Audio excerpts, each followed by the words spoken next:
Por ocasião do desapontamento de 1844, nós temos a Guilherme Miller com 62 anos, José Bates com 52, Tiago White com 23, Ellen Harmon, que depois se tornaria White com 17, J.N. Andrews com 15 e Uriah Smith com 12. This physical site is called Pioneer Memorial Church. And when we think of pioneers today, we think of these gray beards, these women who wear their hair in buns from hundreds of years ago. And in a sense that's true, because that's the way they were. They were gray beards and they did wear buns in their hair. Veja, no nosso núcleo inicial, José Bates foi o referencial como o paizão, aquele que começou com a ideia do sábado, o catalisador da mensagem. Então, os jovens precisam de um referencial. Mas Tiago White foi o que começou os nossos primeiros periódicos, que desenvolveu o processo organizacional básico da igreja, nossa editora, etc. E, por sua vez, Ellen White era a voz profética, oferecendo conselho nesse contexto todo. When we step into this church, and we have 3,600 kids on this campus, so this is Andrews University, but when they come here to worship, and we think pioneers, we're not thinking antiquity, we're thinking heritage. We're thinking here was a generation, and by the way, they were almost all of them, to a young man and young woman, young. You had a few gray beards, but you had the young. They were 17, 18, 19, 20, 21, 22, 23 years of age. So this movement, this apocalyptic movement that we call the Seventh-day Adventist Church, was actually raised up by the young. In fact, wherever I go, however, the big difference is that when I look at what happened in Battle Creek at the beginning of our church, 17-year-olds, 23-year-olds, 20-year-olds were in leadership of the church. They were in decision-making situations. What has happened? Is it the church that has become less interested in the young people? Or is it the young people that is less interested in church? Isn't this a mutual thing? I mean, love has got to be a mutual thing. And it seems to me that if it's been my experience, I see this, young people say this to me all the time, if the church has no use for me, I'm gone. I'm out of here. Should we be willing, should we be willing to take the risk of giving young adults an opportunity to take leadership and to take center stage of the church? They will surprise us. They will do more than what we expect. And I've seen that happening already. Certainly, they might do things differently. Eu creio que o jovem, ele começando cedo, ele tem muito a dar. E um dinamismo que não deveria se esperar que ofuscasse, para daí tentar ver se ele pode servir. Quanto mais cedo, melhor. So the church must trust its youth. I mean, it's a matter of trust here.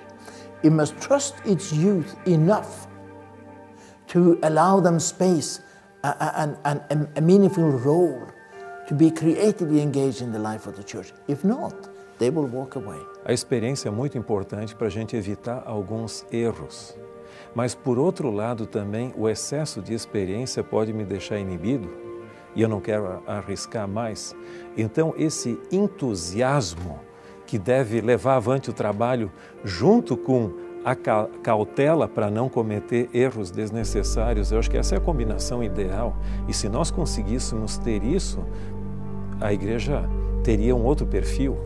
O problema é que a gente acaba se acomodando demais. When people talk together, they are together.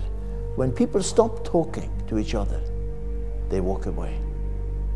If we don't keep communication open, and with that, a trust in our young people, they will be gone. And so when we talk about Pioneer Memorial Church, and we talk about the pioneers that are part of our history, it's a reminder to us, and I believe this passionately, that even as God began the church with the young, He's going to end the church with the young again, asserting their leadership, rising up, and making a kingdom statement around this planet. One last generation. Eu creio que o que está faltando para que os jovens se envolvam mais é o senso de que eu não sou simplesmente um espectador da história, mas eu sou parte de um processo de forjar a história. O mundo tem que ser melhor pela minha passagem.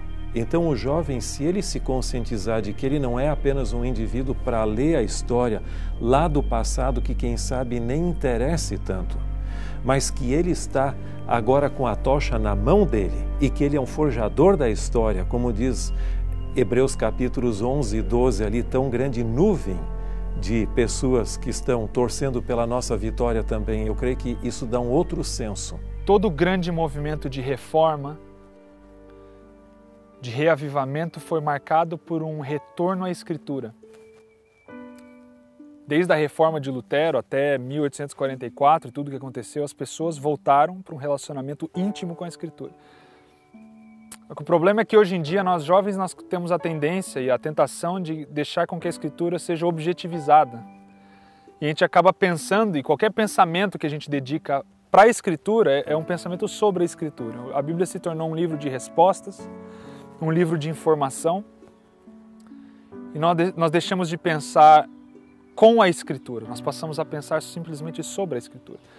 E para resgatar esse espírito dos pioneiros, a gente precisa incorporar a Escritura de tal maneira que a gente enxerga a realidade através das páginas da Bíblia. Os pioneiros conduzirem a tocha do Evangelho eterno até o seu fim. Outros o sucederam. E agora essa mesma tocha está nas minhas mãos. E qual vai ser o meu desempenho?